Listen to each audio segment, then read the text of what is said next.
مجھ سے پیشتر آپ ہمارے ساتھی سید مظفر صاحب سے درس سماعت کر رہے تھے کہ اللہ کے رسول صلی اللہ علیہ وسلم نے ارشاد فرمایا کہ جسمانی بیماری کے تعلق سے کہ اگر شہد کو کوئی روزانہ خالی پیٹ 3 مرتبہ اگر چاٹنے کی عادت بنا لے تو انہوں نے بتایا کہ حضور نے فرمایا کہ وہ ہر بیماری سے محفوظ رہ جائے گا، یہ جسمانی بیماری کے تعلق سے۔ اور قرآن مجید پر اگر مکمل طور پر ہم عمل پیرا رہے تو بھی اللہ نے قرآن کی آیتوں میں بھی شفا رکھا ہے، اس سے بھی بیماریوں سے شفا ہوتی ہے۔ اب یہ تو جسمانی بیماری کے تعلق سے آپ لوگوں نے سنا، لیکن بہت سے لوگوں کو روحانی بیماری بھی لگ جاتی ہے۔ اب وہ روحانی بیماری کا علاج کیا ہے؟ تو اللہ کے رسول صلی اللہ علیہ وسلم نے ارشاد فرمایا علیکم بالعلم فإنہ خلیل المؤمن، کہ علم کو اپنے اوپر لازم قرار کر لو، اس لیے کہ علم مومن کا دوست ہے، اور علم رہے گا تو عقیدہ بھی محفوظ رہے گا، روحانیت بھی ہوگی۔ ورنہ آپ دیکھو کہ عقائد میں گڑبڑی آنے سے اللہ چہرے کا نور بھی چھین لیتا۔ کوئی اگر گمراہ ہے، بد مذہب ہے، اور وہ جس طریقے سے ہمارے علماء نے عقائد اور حضور صلی اللہ علیہ وسلم کے فرمان کے مطابق بتائے، علماء اہل سنت نے، اگر اس کے مطابق اس کے عقائد نظر نہیں آتے تو چہرے سے ہی ظاہر ہو جاتا ہے کہ اس کا حال کیا ہے۔ تو روح کی بیماری جو ہے، اگر عقیدہ صحیح نہیں تو انسان روحانی طور پر بیمار ہو جاتا ہے، گمراہ ہو جاتا ہے، بد مذہب ہو جاتا ہے، الگ الگ احکام ہے اس کے۔ بہرحال ابھی میں جو عقائد بیان کروں گا، چونکہ مشہور ہے کہ 13 رجب المرجب کو حضرت علی رضی اللہ تعالیٰ عنہ کی ولادت کا دن ہے، اس میں بھی اختلاف ہے علماء کا۔ بہرحال صحابہ کے تعلق سے ہمارا عقیدہ کیا ہونا چاہیے، میں انشاءاللہ آپ کو بتانے کی کوشش کروں گا، آپ ذہن نشین کرنا، کیونکہ بہت زیادہ تفصیل میں نہیں جاؤں گا، لیکن جتنا بھی بتاؤں گا انشاءاللہ ایسا کہ آپ لوگ سمجھ سکیں۔ تو خلفائے راشدین، آپ نے سنا ہوگا کہ خلفائے راشدین، تقریروں میں بھی آپ سنتے خلفائے راشدین کے بعد۔ تو یہ خلفائے راشدین کیا ہے؟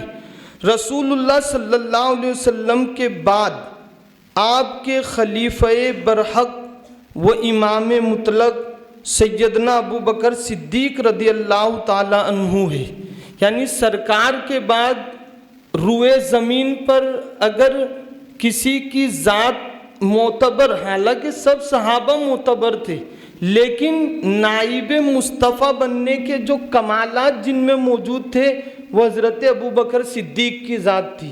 آپ نے سنا ہوگا ایک شعر ہے کہ مرتبہ حضرت صدیق کا یہ ہے سید، مرتبہ حضرت صدیق کا یہ ہے سید، ہر فضیلت کے وہ جامع ہیں نبوت کے سوا۔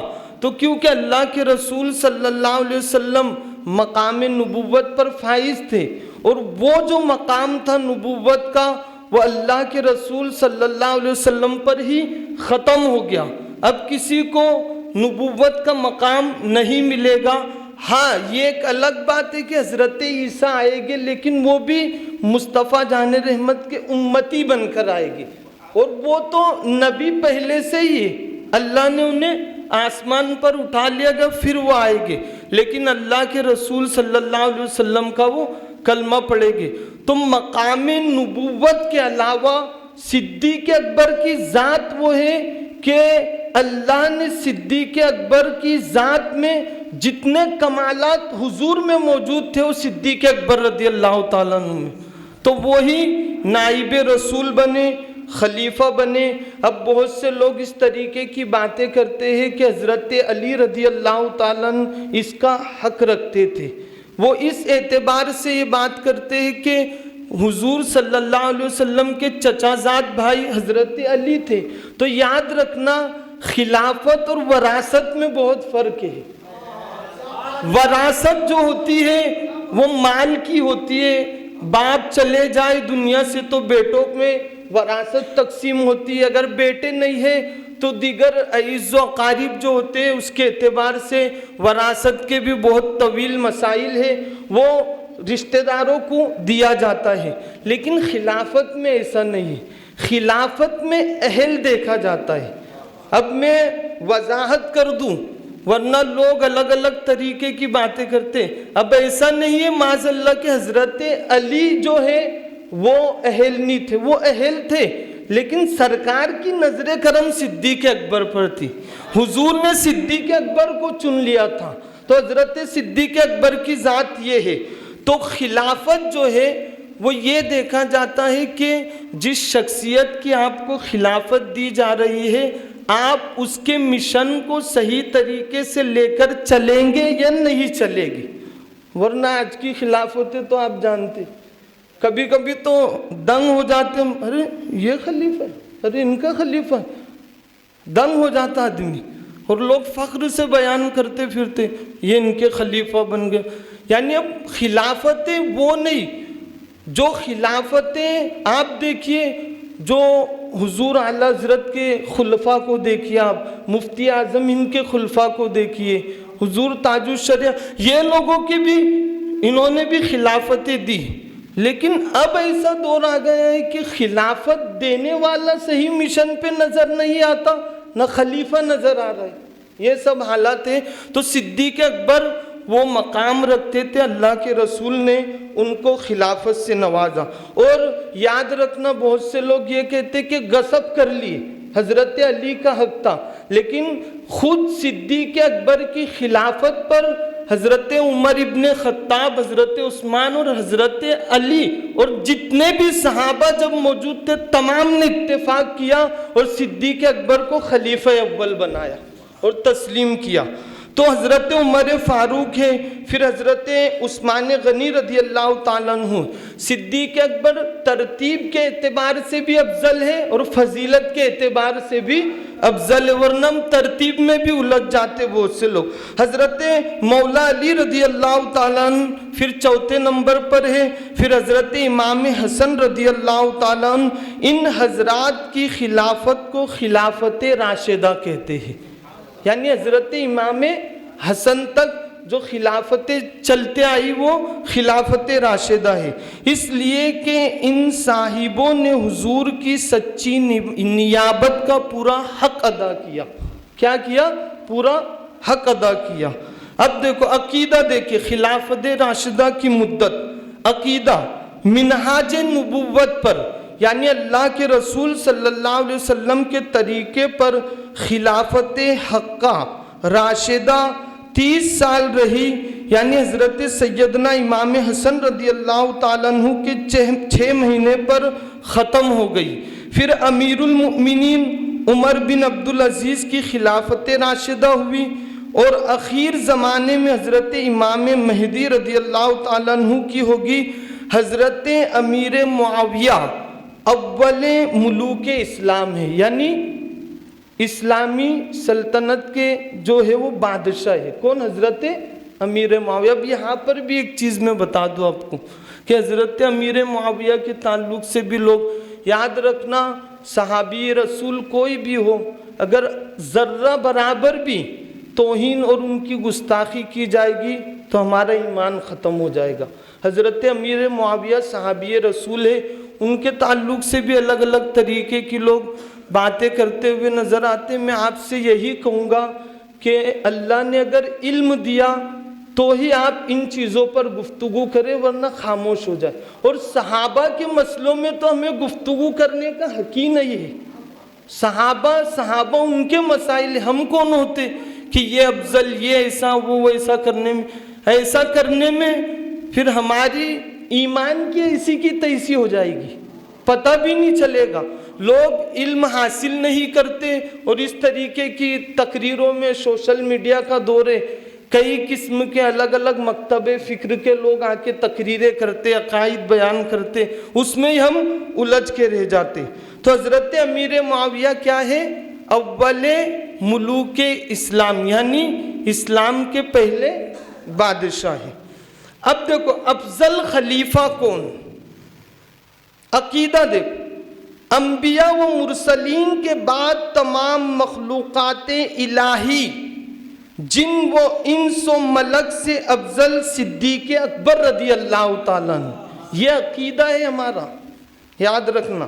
پھر حضرت عمر فاروق، پھر عثمان غنی رضی اللہ تعالیٰ عنہ، پھر مولا علی رضی اللہ تعالیٰ عنہم۔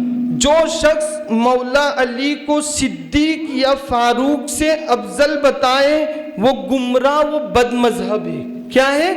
گمراہ اور بد مذہب ہے۔ حضرت صدیق کی بات تو چھوڑو، حضرت عمر سے بھی اگر افضل بتائے تو کیا ہے؟ ہم صرف حضرت صدیق کو ہی لے کے بات کرتے، لیکن عمر فاروق جو دوسرے نمبر کے خلیفہ ہے ان سے بھی اگر حضرت علی کو افضل بتائے تو وہ کیا ہے؟ گمراہ اور بد مذہب ہے۔ اب دیکھیں صحابہ و اہل بیت۔ صحابی کس مسلمان کو کہتے ہیں؟ صحابی اس مسلمان کو کہتے ہیں جس نے رسول اللہ صلی اللہ علیہ وسلم کے دربار میں حاضری دی اور ایمان کے ساتھ دنیا سے گیا۔ سب صحابی اہل خیر و صلاح ہیں اور عادل و ثقہ ہیں۔ جب کسی صحابی کا ذکر ہو تو خیر ہی کے ساتھ ہونا فرض ہے۔ کیا ہے؟ خیر ہی کے ساتھ ہونا فرض ہے، یعنی بھلائی کے ساتھ ہی ان کا ذکر کیا جائے گا۔ اب صحابی کی توہین کیا ہے؟ صحابہ میں سب آ گئے، میں اب کسی ایک صحابی کا ان کا نام لے کر نہیں، تمام صحابہ جتنے بھی حضور کے صحابہ ہیں۔ عقیدہ دیکھو، کسی صحابی کے ساتھ بد عقیدگی، گمراہی و بد مذہبی ہے۔ حضرت امیر معاویہ، حضرت عمر بن عاص، حضرت وحشی وغیرہ کسی صحابی کی شان میں بے ادبی تبرہ ہے اور اس کا قائل رافضی ہے۔ کیا ہے؟ اس کا قائل رافضی ہے۔ اب حضرات شیخین کی توہین کا حکم، یعنی حضرت ابوبکر صدیق اور حضرت عمر فاروق، ان دونوں حضرات کو شیخین کہتے۔ ان کی اگر کوئی توہین کرے تو اس کا کیا حکم ہے؟ حضرات شیخین کی توہین بلکہ ان کی خلافت سے انکار ہی فقہا کے نزدیک کفر ہے۔ کیا ہے؟ فقہا کے نزدیک کفر ہے۔ حضرت امیر معاویہ کو برا کہنے والے کا حکم کیا ہے؟ عقیدہ، کوئی ولی کتنے ہی بڑے مرتبے کا ہو کسی صحابی کے رتبے کو نہیں پہنچتا۔